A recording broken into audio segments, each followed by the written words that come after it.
밤 10시 정적이 흐르던 산골 마을의 한 집에서 준호는 떨리는 손으로 성냥을 그었습니다. 작은 불꽃이 일렁이는 순간 그는 낮게 중얼거렸습니다. 나도 원한 게 아니야 하지만 세상은 날 이렇게 몰아붙였어. 이게 마지막 길이야. 곧 불길은 삽시간에 치솟아 올랐습니다. 타닥타닥 마른 나무가 부서지는 소리와 함께 집 안은 순식간에 불바다가 되었죠. 멀리서 연기를 본 마을 사람들이 하나둘 몰려들었습니다. 정순 할머니 집에 불 났어. 어서 소방서에 신고해. 순간 불길 앞에 선 준호는 얼굴을 감싸쥐며 낮게 속삭였습니다. 엄마 미안한데 이제는 엄마가 대신 죽어줘야 해. 그래야 내가 살아. 타오르는 불꽃 너머 방 안에 갇힌 정순의 희미한 기침 소리가 들려오는 듯 했습니다. 그러나 준호의 두 다리는 땅에 박힌 듯 움직이지 않았습니다. 오늘 사연 시작하기 전에 무료 버튼인 구독과 좋아요 부탁드립니다. 알림 설정도 해두시면 새로운 영상이 올라올 때마다 가장 먼저 만나보실 수 있습니다. 전라남도 구례군 깊숙한 산골 마을, 시간이 멈춘 듯한 이곳에 박정순의 낡은 기와집이 자리하고 있었습니다. 70평생을 이 땅에서 살아온 정순은 새벽 5시면 어김없이 눈을 떴습니다. 관절염으로 아픈 무릎을 부여잡고 일어나는 것이 하루의 시작이었죠. 아이고, 또 아프네. 정수는 중얼거리며 방문을 열었습니다. 마당 한쪽에 있는 우물에서 찬물로 세수를 하고 부엌으로 향했습니다. 연탄불을 지피고 쌀을 씻어 밥을 지었죠. 혼자 사는 집치고는 너무 큰 밥상이었지만 혹시나 아들이 올지도 모른다는 마음에 늘 2그릇 분량을 준비했습니다. 아침을 간단히 먹고 난 정수는 호미와 바구니를 들고 밭으로 나갔습니다. 집 뒤편 야트막한 언덕에 있는 배추밭이었죠. 가을 햇살이 따스하게 내리쬐는 가운데 정수는 배추 사이의 잡초를 뽑아내고 있었습니다. 이놈의 잡초들은 왜 이리 잘 자라는지 정수는 허리를 펴며 한숨을 내쉬었습니다. 멀리 산 너머로 보이는 풍경을 바라보다가 문득 서울에 있는 아들 준호가 생각났습니다. 준호는 정순의 둘째 아들로 형은 일찍 교통사고로 세상을 떠났습니다. 그래서 준호가 정순에게는 전부나 다름없었죠. 고등학교를 졸업한 후 서울로 올라간 준호는 처음에는 공장에서 일했습니다. 그러다가 작은 식당을 차렸고 몇 년 전에는 치킨집을 운영했었죠. 준호 그 녀석 장사가 잘 안 된다더니 요새 전화도 뜸하네. 정수는 배추를 바구니에 담으며 걱정스러운 마음을 달랬습니다. 아들이 힘들어하는 것 같아서 마음이 아팠지만 어쩔 수 없이 기다릴 수밖에 없었습니다. 점심때가 되어 집으로 돌아온 정수는 간단히 국수를 삶아 먹었습니다. 텔레비전에서는 오후 드라마가 나오고 있었지만 정순의 관심은 집 밖으로만 향했습니다. 혹시 준호가 오지 않을까 하는 기대 때문이었죠. 오후에는 동네 어르신 몇 분과 함께 마을회관에서 화투를 쳤습니다. 정순이 넌 아들 소식은 어떻게 되고 있어? 옆집 할머니 김순자가 물었습니다. 글쎄 말이야. 장사가 어려워졌다고 하더라고. 정수는 패를 내려놓으며 대답했습니다. 요새 젊은 사람들 장사하기가 얼마나 힘든지 몰라. 우리 손자도 그래. 건너편에 앉은 이영자가 맞장구를 쳤습니다. 그래도 건강하기만 하면 다행이지 뭐. 정수는 억지로 웃으며 말했지만 속으로는 걱정이 태산 같았습니다. 해가 서산으로 기울어갈 무렵 정수는 집으로 돌아와 저녁 준비를 시작했습니다. 마당 한쪽에 널어둔 빨래를 걷고 부엌에서 저녁 반찬을 준비했죠. 김치찌개를 끓이고 계란말이를 부쳤습니다. 혼자 먹기에는 많은 양이었지만 늘 하던 대로 정성스럽게 준비했습니다. 그때였습니다. 대문 밖에서 익숙한 목소리가 들려왔죠. 엄마, 나왔어요. 정수는 놀라서 국자를 떨어뜨렸습니다. 어머나 준호야. 급하게 앞치마를 풀고 대문으로 달려간 정순의 얼굴에는 환한 미소가 떠올랐습니다. 문을 열자 그곳에 서 있는 아들의 모습이 보였죠. 하지만 준호의 모습은 어딘가 초라했습니다. 며칠 동안 면도를 하지 않은 듯한 턱수염이 지저분했고 구겨진 셔츠와 바랜 청바지가 그의 처지를 말해주고 있었습니다. 무엇보다 핏기 없는 얼굴과 움푹 들어간 눈가가 정순의 마음을 아프게 했죠. 아들아, 언제 왔니?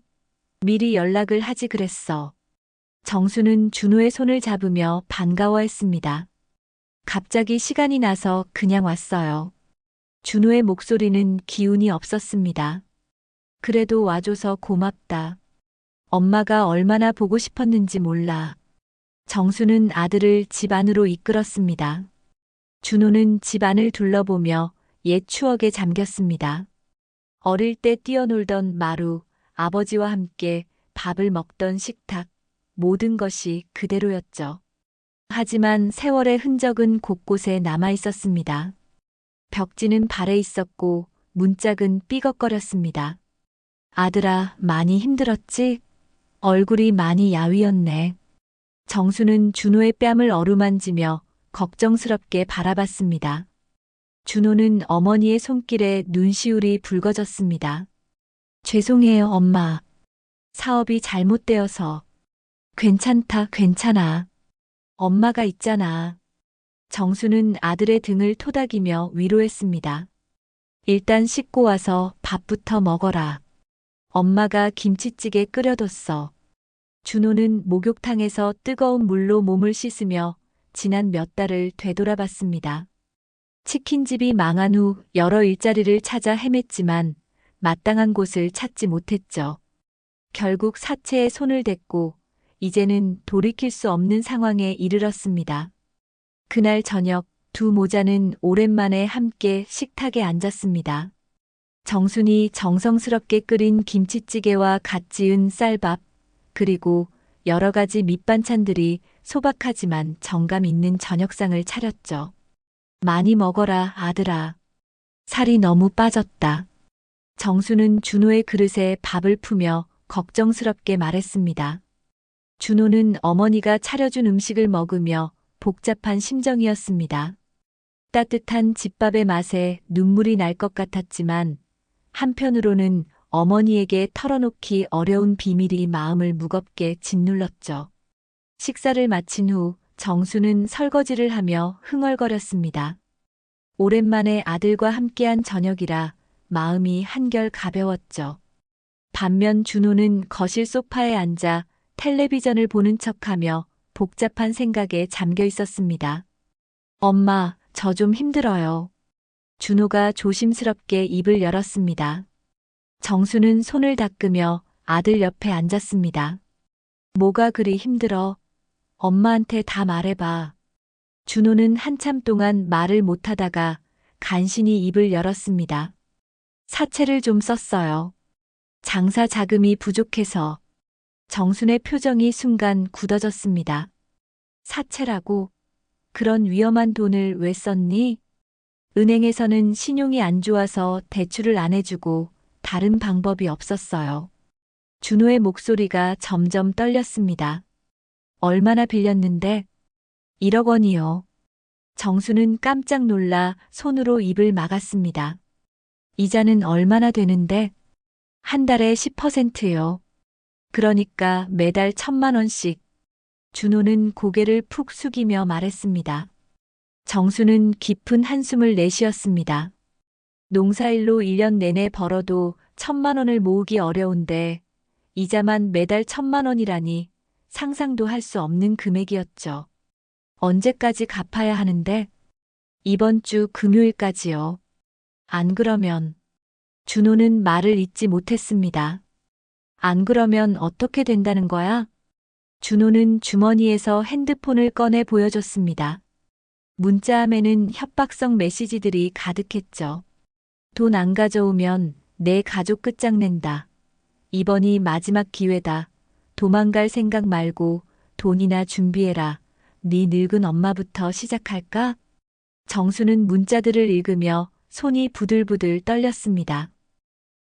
이런 무시무시한 사람들이. 그런데 1억이라니 도대체 어떻게. 엄마, 정말 죄송해요. 제가 잘못 생각한 거예요.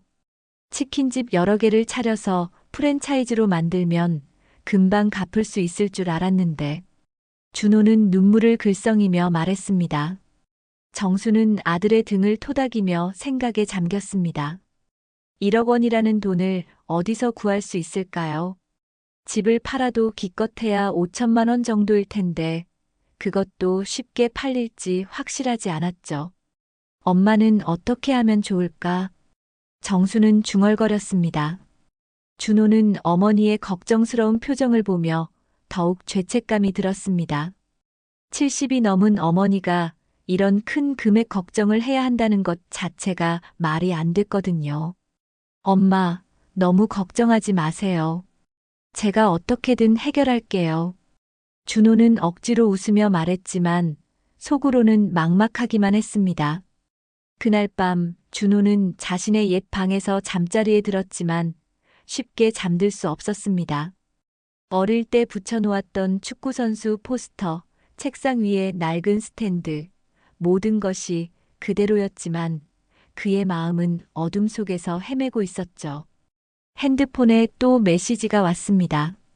내일까지 연락 없으면 직접 찾아간다. 각오해라. 준호는 핸드폰을 던지고 싶었지만 꾹 참고 베개 속에 얼굴을 묻었습니다. 옆방에서 어머니의 고른 숨소리가 들려왔지만 그 평온함이 오히려 준호를 더욱 괴롭게 했죠. 새벽 무렵 준호는 간신히 잠이 들었습니다. 꿈속에서는 사채업자들이 집으로 쫓아와 어머니를 위협하는 모습이 떠올랐죠. 식은땀을 흘리며 깨어난 준호는 시계를 봤습니다. 새벽 4시였습니다. 부엌에서 물을 마시려고 나온 준호는 어머니 방 문틈으로 새어나오는 불빛을 봤습니다. 어머니도 잠을 못 이루고 있는 것 같았죠. 문 앞에서 가만히 귀를 기울이니 어머니의 작은 목소리가 들려왔습니다. 여보, 우리 준호가 많이 힘든 모양이에요. 사채라는 무서운 돈을 1억이나 빌렸다고 하네요. 어떻게 하면 좋을까요? 정수는 남편의 사진을 보며 혼잣말을 하고 있었습니다. 1억이라는 돈을 어디서 구하죠? 우리 집을 팔아도 얼마 안 될 텐데. 그래도 아들이 위험에 처했는데 가만히 있을 수만은 없잖아요. 준호는 문 앞에서 어머니의 말을 들으며 가슴이 미어지는 듯 했습니다. 70이 넘은 어머니가 자신 때문에 밤잠을 설치고 있다는 사실이 견딜 수 없었죠. 다음 날 아침 정수는 언제 그랬냐는 듯 밝은 표정으로 아침 준비를 하고 있었습니다. 아들아, 일어났니? 미역국 끓였다. 어서 와서 먹어라. 준호는 억지로 웃으며 식탁에 앉았습니다. 엄마는 잠 잘 주무셨어요? 그럼 잘 잤지. 아들이 와서 마음이 편해서 말이야. 정수는 거짓말을 했습니다. 아침을 먹은 후 준호는 마을을 한 바퀴 돌아보겠다고 했습니다.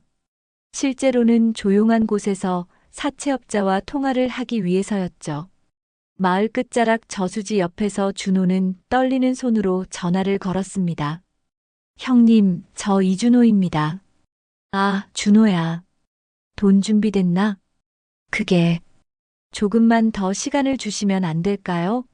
어머니가 계신 집을 팔려고 하는데. 야, 이 새끼야. 시골집 팔아봐야 얼마나 나온다고. 1억을 어떻게 갚을 거야? 우리가 자선사업자인 줄 아냐? 내일까지 안 가져오면 끝이다. 알겠어? 전화가 끊어졌습니다. 준호는 무력감에 주저앉고 싶었지만 어떻게든 방법을 찾아야 했습니다. 그때 머릿속에 한 가지 생각이 스쳤습니다. 어머니가 생명보험에 가입되어 있다는 것을 문득 기억해낸 것이었죠. 몇 년 전 보험 설계사가 와서 가입했던 생명보험이 있었습니다. 보험금이 얼마나 될까요? 혹시 빚을 갚을 만큼 될까요? 준호는 자신이 무슨 생각을 하고 있는지 깨닫고 머리를 세게 흔들었습니다. 하지만 그 생각은 쉽게 지워지지 않았죠. 절망적인 상황에서 준호의 마음속에는 점점 어두운 생각이 자리 잡기 시작했습니다. 집으로 돌아온 준호는 어머니가 마당에서 고추를 따고 있는 모습을 봤습니다.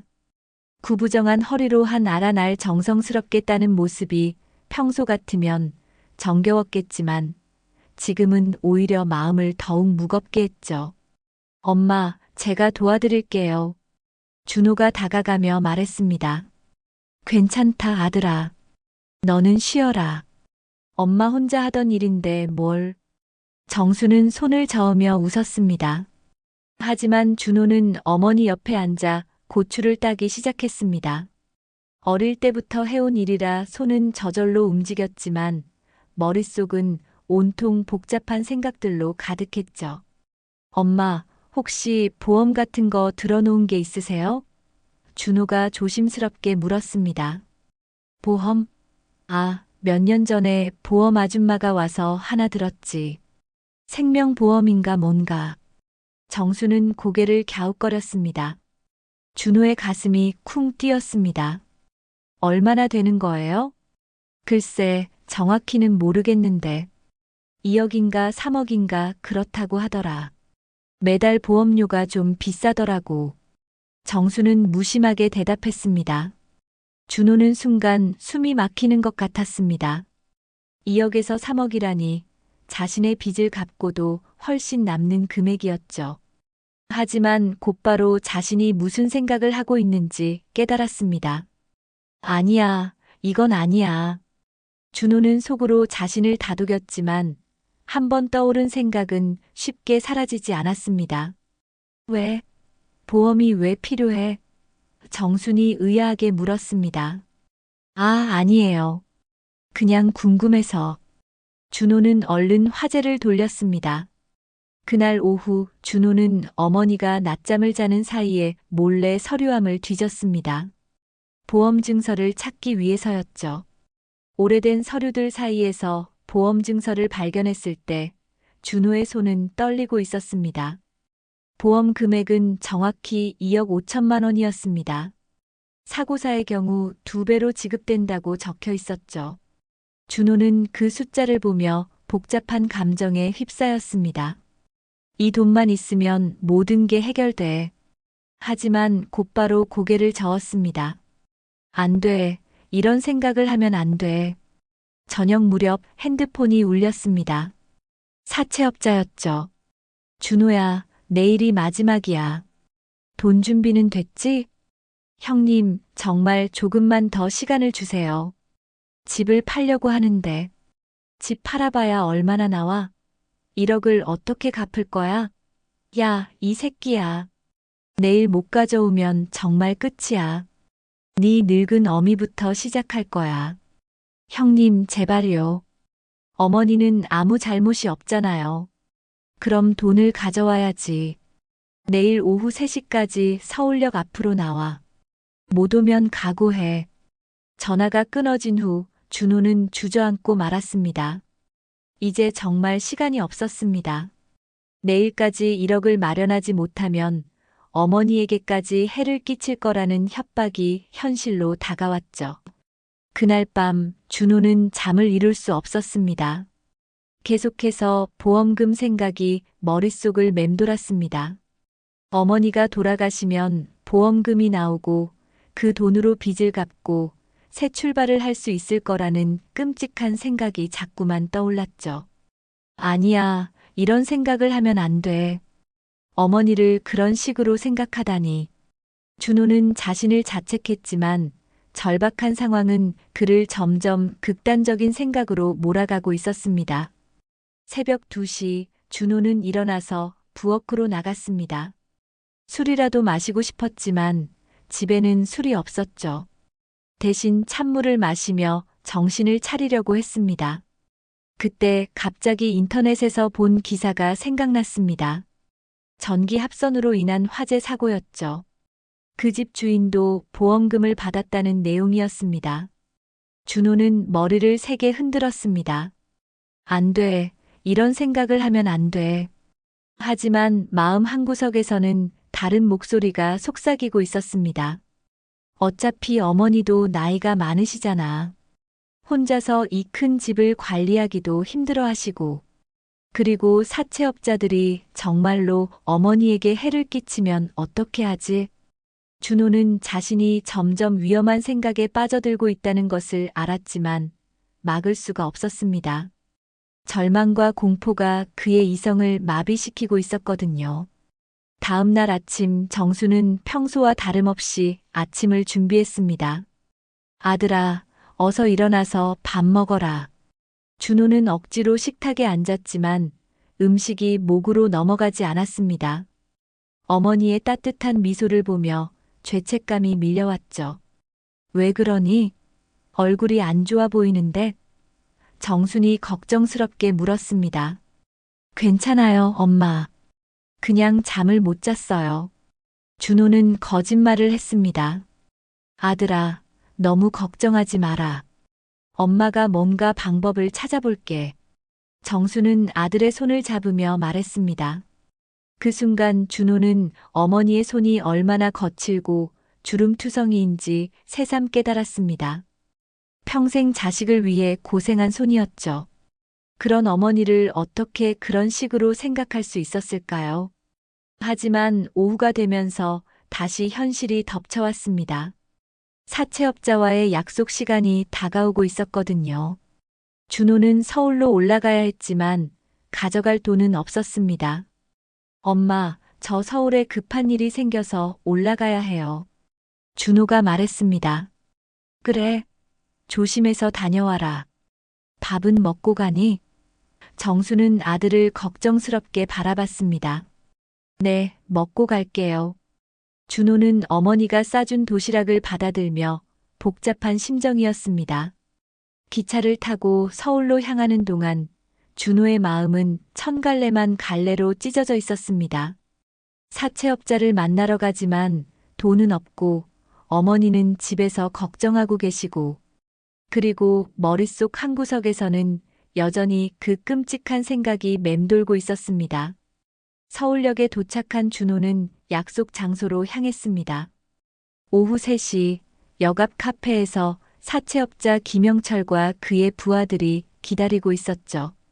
김영철은 40대 후반으로 험상궂은 얼굴에 목에는 용 문신이 새겨져 있었습니다. 야, 준호야. 돈은 어디 있어? 김영철이 냉소적으로 웃으며 물었습니다. 형님, 정말 죄송합니다. 조금만 더 시간을. 준호가 고개를 숙이며 말했습니다. 시간? 야, 이 새끼야. 우리가 몇 번을 기회를 줬는데? 김영철이 탁자를 내리치자 주변 손님들이 놀라서 쳐다봤습니다.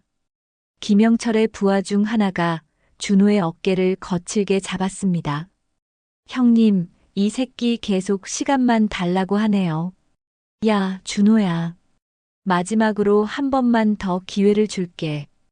일주일 후에 이자까지 포함해서 1억 2천만 원을 가져와. 못 가져오면 네 어미부터 시작할 거야. 김영철의 목소리는 얼음장처럼 차갔습니다. 형님, 제발 어머니는. 준호가 애원했지만 소용없었습니다. 닥쳐. 그럼 돈을 가져와야지. 일주일이야. 딱 일주일. 김영철이 일어서면서 준호의 뺨을 가볍게 쳤습니다. 그리고 네 어미 주소도 알고 있으니까 도망갈 생각 말고. 사채업자들이 떠난 후 준호는 카페에 혼자 남겨졌습니다. 주변 사람들의 시선이 따가웠지만 신경 쓸 겨를이 없었죠. 단 일주일 안에 1억 2천만 원을 구해야 했습니다. 기차를 타고 집으로 돌아가는 길, 준호는 창밖 풍경을 멍하니 바라봤습니다. 논밭이 지나가고 작은 마을들이 스쳐 지나갔지만 아무것도 보이지 않았죠. 머릿속에는 오직 한 가지 생각만 맴돌고 있었습니다. 어머니의 생명보험금 2억 5천만 원. 그 돈만 있으면 모든 문제가 해결됩니다. 하지만 그러려면 집에 도착했을 때는 이미 밤이 깊었습니다. 어머니는 거실에서 텔레비전을 보며 준호를 기다리고 있었죠. 아들아, 늦었네. 일은 잘 봤니? 정순이 반갑게 맞았습니다. 네, 엄마. 조금 늦었어요. 준호는 억지로 웃으며 대답했습니다. 배고프지?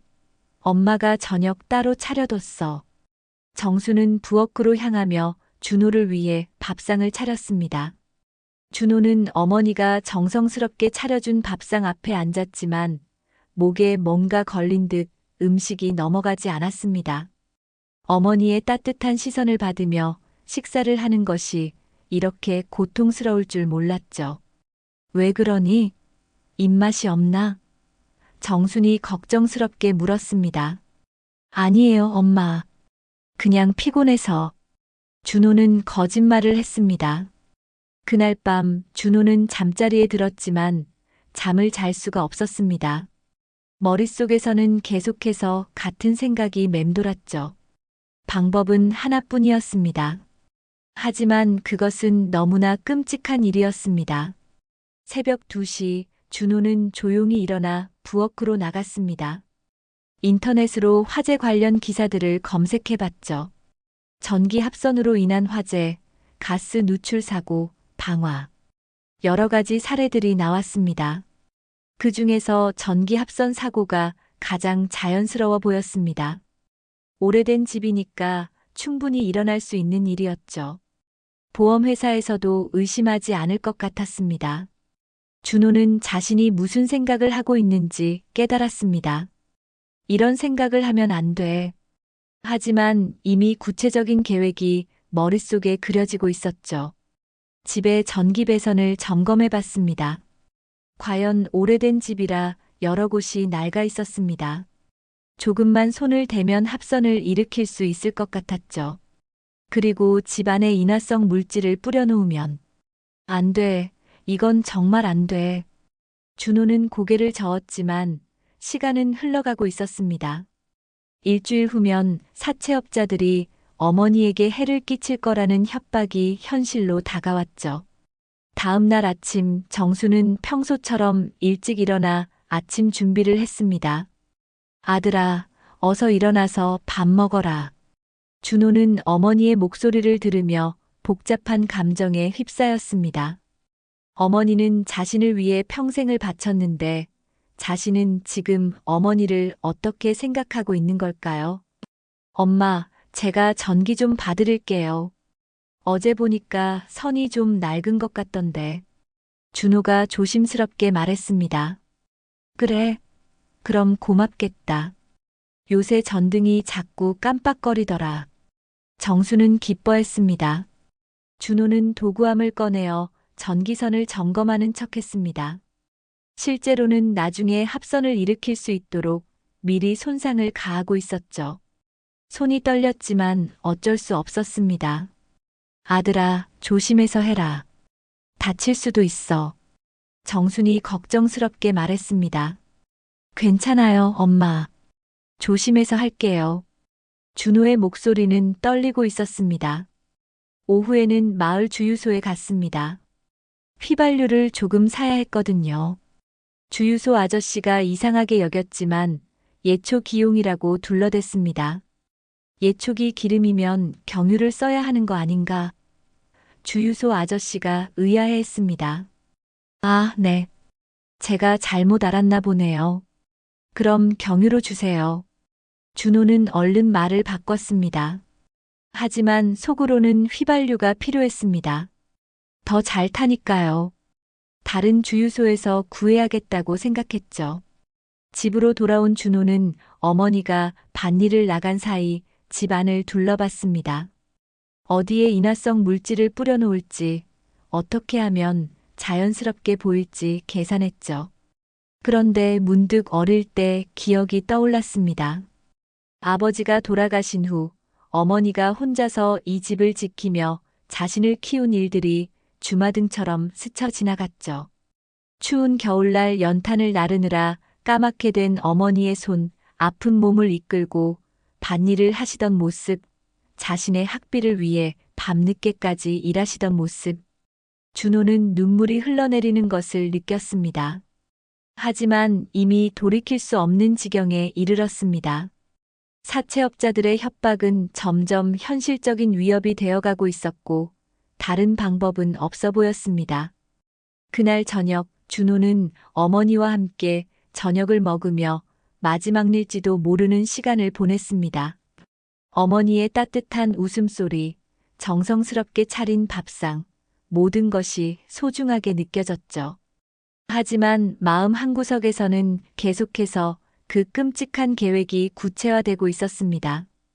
다음 날 아침 준호는 거의 잠을 자지 못한 채 일어났습니다.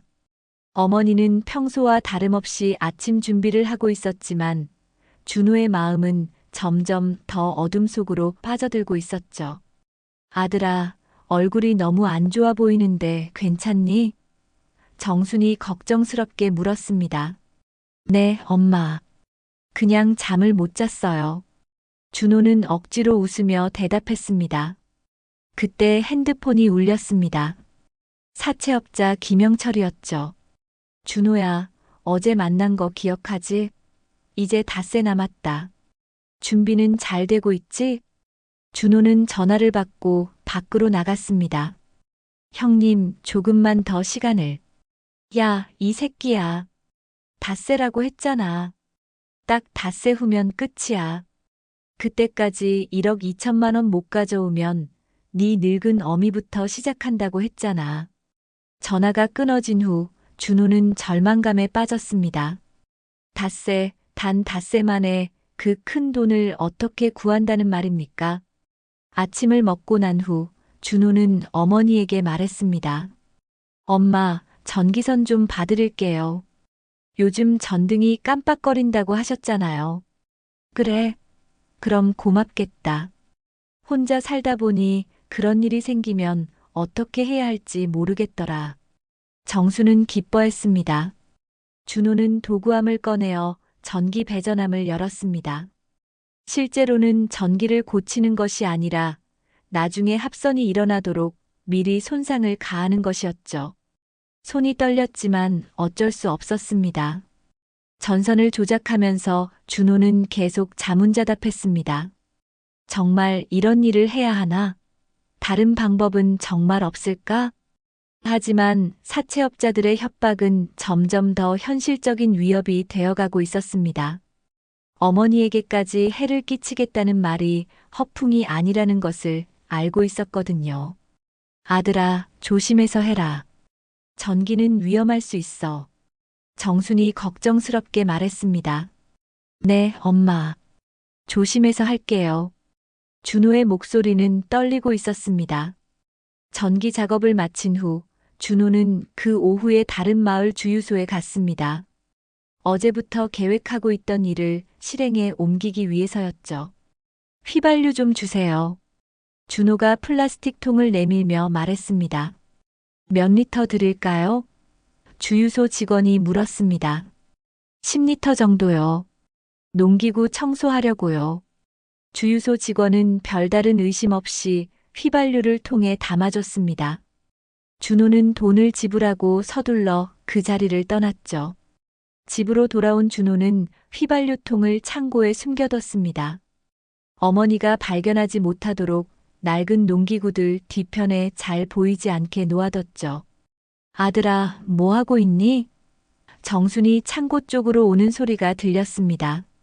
준호는 깜짝 놀라며 얼른 다른 곳으로 몸을 피했습니다. 아, 그냥 농기구 정리하고 있었어요. 그래, 저녁 준비됐으니까 들어와서 밥 먹어라. 정수는 의심하지 않고 집 안으로 들어갔습니다. 그날 저녁 식사 시간, 준호는 어머니와 마주 앉아 있으면서도 음식이 목으로 넘어가지 않았습니다. 자신이 지금 무슨 계획을 세우고 있는지 생각하니 죄책감이 밀려왔거든요. 왜 그러니? 입맛이 없나? 정순이 걱정스럽게 물었습니다. 아니에요, 엄마. 그냥 생각이 많아서. 준호는 거짓말을 했습니다. 빚 때문에 그러는구나. 좋은 방법이 있을 거야. 정수는 아들의 손을 잡으며 위로했습니다. 그 순간 준호는 어머니의 거친 손을 느꼈습니다. 평생 자식을 위해 고생한 흔적이 고스란히 남아있는 손이었죠. 그런 어머니를 자신이 어떻게 생각하고 있는지 떠올리니 눈물이 날 것 같았습니다. 저녁 식사를 하면서 준호는 어머니의 얼굴을 유심히 바라봤습니다. 혹시 이것이 마지막 식사가 될지도 모른다는 생각 때문이었죠. 왜 그렇게 쳐다보니? 정순이 웃으며 물었습니다. 아, 그냥. 엄마가 예뻐 보여서요. 준호는 억지로 웃었습니다. 이 나이에 무슨. 정수는 부끄러워하며 웃었습니다. 밤이 되자 준호는 최종 계획을 세웠습니다. 내일 밤 어머니가 잠든 후에 실행에 옮기기로 했죠. 아침에 손상시켜둔 전기선에서 합선을 일으켜 화재가 발생하도록 하고 휘발유를 뿌려서 불길이 빨리 번지도록 하는 것이었습니다. 하지만 막상 구체적인 계획을 세우니 무서워졌습니다. 이것은 단순한 방화가 아니라 어머니의 생명을 위험에 빠뜨리는 일이었거든요. 정말로 이런 일을 할 수 있을까? 준호는 자문했지만 다른 선택의 여지가 없다고 생각했습니다. 그날 밤 준호는 거의 잠을 자지 못했습니다. 머릿속에서는 계속해서 내일 밤의 계획이 그려지고 있었죠. 어머니가 잠든 후 조용히 일어나서 아침에 손상시켜둔 전기선에 불꽃을 일으키고 휘발유를 뿌리고 새벽녘 준호는 어머니 방에서 들려오는 고른 숨소리를 들었습니다. 70평생을 자신을 위해 살아오신 어머니가 아무것도 모른 채 평화롭게 잠들어 계셨죠. 문득 어릴 때 기억이 떠올랐습니다. 아버지가 돌아가신 후 어머니 혼자서 자신을 키우기 위해 얼마나 고생했는지, 추운 겨울날 연탄을 나르느라 까맣게 된 어머니의 손, 아픈 몸을 이끌고 밭일을 하시던 모습, 자신의 학비를 위해 밤늦게까지 일하시던 모습. 준호는 눈물이 흘러내리는 것을 느꼈습니다. 하지만 이미 돌이킬 수 없는 지경에 이르렀다고 생각했습니다. 사채업자들의 협박이 점점 현실로 다가오고 있었거든요. 다음 날 하루 종일 준호는 어머니와 함께 평범한 일상을 보냈습니다. 하지만 마음 한구석에서는 계속해서 그날 밤의 계획이 맴돌고 있었죠. 그날 밤 정수는 평소보다 일찍 잠자리에 들었습니다. 오늘은 왜 이리 피곤하지? 먼저 잘게, 아들아. 네, 엄마. 푹 주무세요. 준호는 어머니의 방문이 닫히는 소리를 들으며 가슴이 두근거렸습니다. 이제 정말로 결행해야 할 시간이 다가오고 있었습니다. 밤 10시 어머니의 방에서 고른 숨소리가 들려오는 것을 확인한 준호는 조용히 일어났습니다. 창고에서 휘발유통을 꺼내고 미리 준비해둔 성냥을 가져왔죠. 손이 부들부들 떨렸습니다. 정말로 이 일을 저지를 것인가 하는 마지막 망설임이 밀려왔거든요. 하지만 사채업자들의 협박이 현실로 다가오고 있었고 다른 방법은 없어 보였습니다. 먼저 손상시켜둔 전기 배전함을 열었습니다. 전선을 완전히 합선이 일어나도록 조작했죠. 그리고 집 안 여러 곳에 휘발유를 조금씩 뿌렸습니다. 거실 카펫, 부엌 구석, 복도. 모든 준비가 끝났을 때 준호는 잠시 멈췄습니다. 어머니 방에서 여전히 평화로운 숨소리가 들려왔습니다. 70평생을 자신을 위해 살아오신 어머니가 아무것도 모른 채 잠들어 계셨죠. 정말로 이 일을 저질러야 하나? 준호는 마지막으로 자문했습니다. 하지만 이미 모든 준비는 끝났고 돌이킬 수 없다고 생각했죠. 결국 준호는 성냥을 그었습니다. 작은 불꽃이 어둠 속에서 타오르자 배전함 근처의 휘발유에 불이 옮겨 붙기 시작했습니다. 처음에는 작은 불길이었지만 금세 번져나갔습니다. 휘발유가 뿌려진 곳곳에서 파란 불꽃이 치솟았죠. 준호는 급하게 집 밖으로 나와서 조금 떨어진 곳에서 지켜봤습니다. 불길이 점점 커지기 시작했습니다. 거실에서 시작된 불은 복도를 타고 번져나갔고 부엌 쪽으로도 옮겨갔죠. 오래된 목재 구조물들이 마른 나무처럼 타올랐습니다. 그때 연기 냄새를 맡은 마을 사람들이 하나둘씩 나타나기 시작했습니다. 저기서 연기가 나는데? 어머, 정순 할머니 집에 불이 났어. 어서 소방서에 신고해. 마을 사람들이 웅성거리며 몰려왔습니다. 준호는 그제서야 현실을 깨달았죠. 자신이 정말로 끔찍한 일을 저질렀다는 것을 말입니다. 엄마, 엄마. 준호는 울부짖으며 집으로 뛰어들려고 했습니다. 하지만 마을 사람들이 그를 붙잡았죠. 준호야, 위험해. 들어가면 안 돼. 소방차 올 때까지 기다려야 해. 불길은 점점 더 크게 번져나갔습니다. 지붕까지 타기 시작했고 연기가 하늘 높이 치솟았죠. 준호는 그 광경을 보며 자신이 무슨 일을 저질렀는지 실감했습니다. 집 안에서는 정순이 연기에 질식되어 의식을 잃고 쓰러져 있었습니다. 70 노인이 이런 갑작스러운 화재와 유독한 연기를 견딜 리 없었죠. 침실에서 일어나려다가 연기에 휩싸여 쓰러진 것이었습니다. 정순 할머니, 대답하세요. 마을 이장이 소리쳤지만 아무런 대답이 없었습니다. 어떻게 하지? 소방차는 언제 와? 마을 사람들은 우왕좌왕했습니다. 준호는 그제서야 자신이 저지른 일의 심각성을 깨달았습니다. 돈 때문에, 빚 때문에 자신의 어머니를 죽음의 위험에 빠뜨린 것이었죠. 안 돼. 이럴 수는 없어. 준호는 중얼거리며 다시 집 안으로 뛰어들려고 했습니다. 하지만 불길이 너무 거세서 가까이 갈 수도 없었죠. 마을 사람들은 우물물을 길어와 불을 끄려고 했습니다. 하지만 이미 휘발유로 번진 불길을 잡기에는 역부족이었죠. 물을 부어도 불길은 더욱 거세게 타올랐습니다. 이상하네. 왜 물을 부어도 불이 안 꺼지지? 뭔가 기름 같은 게 있나 봐. 마을 사람들이 의아해하는 사이 불길은 계속 번져나갔습니다. 지붕 일부가 무너져 내렸고 어머니가 계신 방 쪽으로도 불길이 옮겨갔죠. 준호는 무릎을 꿇고 불타는 집을 바라보며 눈물을 흘렸습니다. 엄마, 미안해요. 정말 미안해요. 그때 누군가 소리쳤습니다. 소방차다. 소방차가 온다. 멀리서 사이렌 소리가 들려왔습니다. 불길이 시작된 지 15분 만이었지만 이미 집의 절반 이상이 타버린 상태였죠. 소방차가 도착하자 소방관들은 서둘러 호스를 연결하고 진화 작업을 시작했습니다. 집 안에 사람이 있습니까? 소방관이 물었습니다. 네, 정순 할머니가 계세요. 마을 이장이 대답했습니다. 소방관 한 명이 방화복을 입고 불길을 뚫고 집 안으로 들어갔습니다. 연기가 자욱한 가운데서도 어머니를 찾기 위해 필사적으로 수색했죠. 여기 있습니다. 소방관의 목소리가 들려왔습니다. 소방관은 의식을 잃고 쓰러져 있는 정순을 발견했습니다. 침실 바닥에 쓰러져 있었는데 다행히 불길이 미치지 않은 곳이었죠.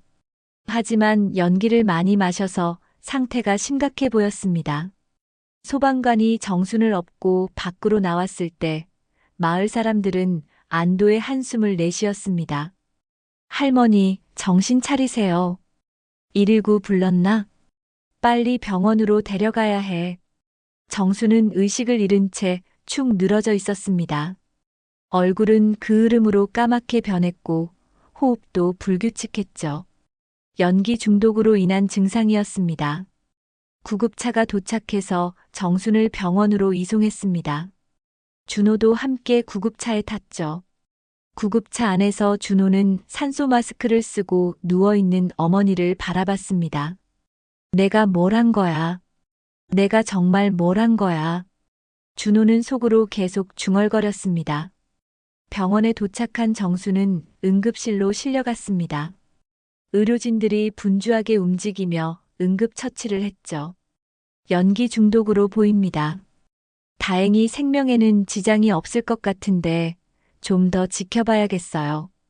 의사가 준호에게 말했습니다. 준호는 그 말을 듣고 무릎이 꺾어질 뻔했습니다. 다행히 어머니는 살아계셨지만 자신이 저지른 일의 무게는 여전히 무거웠죠. 응급실 밖에서 기다리는 동안 준호는 자신의 행동을 후회했습니다. 돈 때문에 어머니의 생명을 위험에 빠뜨렸다는 사실이 견딜 수 없었거든요. 하지만 이미 저질러진 일이었습니다. 그리고 곧 더 큰 문제가 기다리고 있다는 것을 준호는 아직 모르고 있었죠. 며칠 후 정수는 병원 침대에서 천천히 눈을 떴습니다. 연기 중독으로 인한 의식 잃음에서 깨어난 것이었죠. 옆에서 졸고 있던 준호가 어머니의 작은 움직임을 알아차리고 벌떡 일어났습니다. 엄마, 정신 차리셨어요? 준호가 다급하게 말했습니다. 정수는 흐릿한 시선으로 주변을 둘러봤습니다. 낯선 병실, 산소 마스크, 그리고 걱정스러운 표정의 아들이 보였죠. 여기가 어디지? 정순이 약한 목소리로 물었습니다. 병원이에요, 엄마. 집에 불이 나서. 준호는 말끝을 흐렸습니다. 그제서야 정수는 기억이 되살아났습니다. 잠들어 있던 중 갑자기 연기 냄새가 나더니 숨이 막히면서 의식을 잃었던 것이 말이죠. 우리 집이 어떻게 됐니? 정순이 걱정스럽게 물었습니다. 준호는 대답하기 어려웠습니다. 많이 탔어요. 엄마, 거의 다. 정수는 깊은 한숨을 내쉬었습니다. 평생을 살아온 집, 남편과의 추억이 담긴 집이 불타버린 것이었죠. 한편 구례 소방서에서는 화재 원인 조사가 시작되었습니다. 화재 조사관 박민수는 현장을 꼼꼼히 살펴보고 있었죠. 이상하네요. 전기 합선으로 보이는데. 박민수는 탄 배전함을 살펴보며 중얼거렸습니다. 뭐가 이상한가요? 동료 조사관이 물었습니다. 전선이 의도적으로 손상된 것 같아 보여요. 자연스러운 노화나 합선과는 달라요. 박민수는 전선 조각을 자세히 들여다봤습니다. 그리고 여기 바닥을 보세요. 휘발유 냄새가 나는 것 같은데? 박민수는 타다 남은 바닥 재료를 채취했습니다. 정밀 분석을 위해 국과수에 보낼 예정이었죠.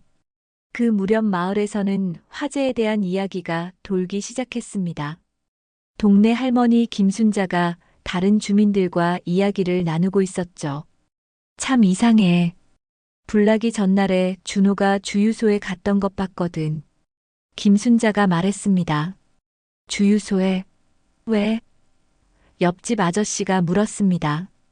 큰 통을 들고 가더라고. 뭔가 기름을 사는 것 같더라니까. 그때는 농기구용인 줄 알았는데. 그래, 그것도 이상하네. 정순이가 농기구를 안 쓴 지가 언젠데. 마을 사람들 사이에서 의심의 목소리가 커져가고 있었습니다.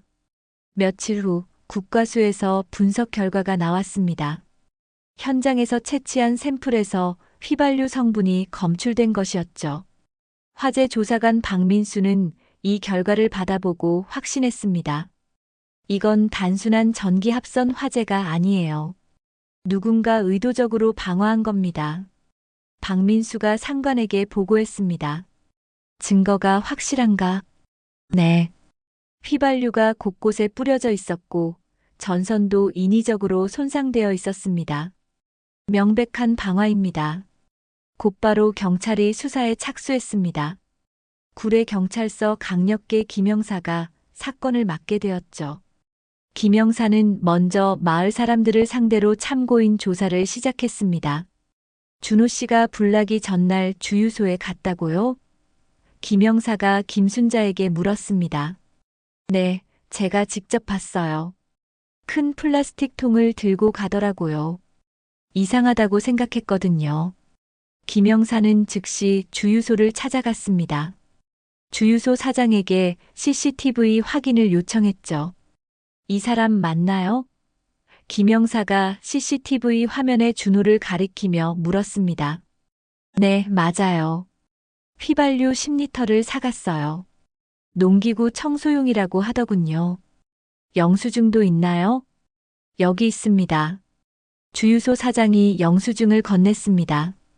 김영사는 화재 현장에서도 추가 증거를 찾았습니다. 불에 타다 남은 성냥갑에서 지문을 채취했는데 준호의 것과 일치했죠. 모든 증거가 준호를 가리키고 있습니다. 김영사가 상관에게 보고했습니다. 주유소 CCTV, 휘발유 구매 영수증, 현장의 지문까지 체포영장을 신청하겠습니다. 며칠 후 체포영장이 발부되었습니다. 김영사는 동료들과 함께 병원으로 향했습니다. 병원 복도에 있던 준호는 경찰들이 나타나자 얼굴이 하얗게 변했습니다. 이준호 씨, 방화 및 살인미수 혐의로 체포합니다. 김영사가 체포영장을 보여주며 말했습니다.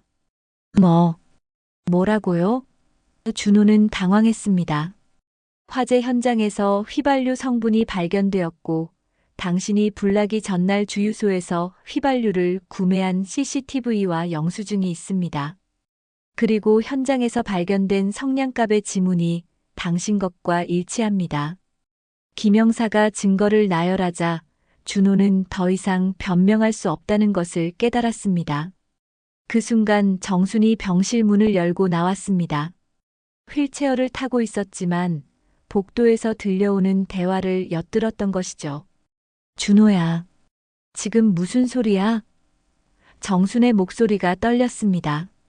김영사가 수갑을 꺼내며 준호의 손목에 채웠습니다. 모든 증거가 명백한 상황이었거든요. 안 돼. 정순이 소리쳤습니다. 우리 아들이 그럴 리가 없어요. 하지만 증거는 부정할 수 없었습니다. 준호는 결국 고개를 숙인 채 말했습니다. 엄마, 죄송해요. 정수는 그제야 모든 것을 이해했습니다. 아들이 자신에게 방화를 저지른 것이었죠. 왜 불길 속에서도 자신을 구하려 하지 않았는지, 왜 그렇게 이상하게 행동했는지. 준호야, 왜 그랬니? 정순의 목소리는 절망에 차 있었습니다.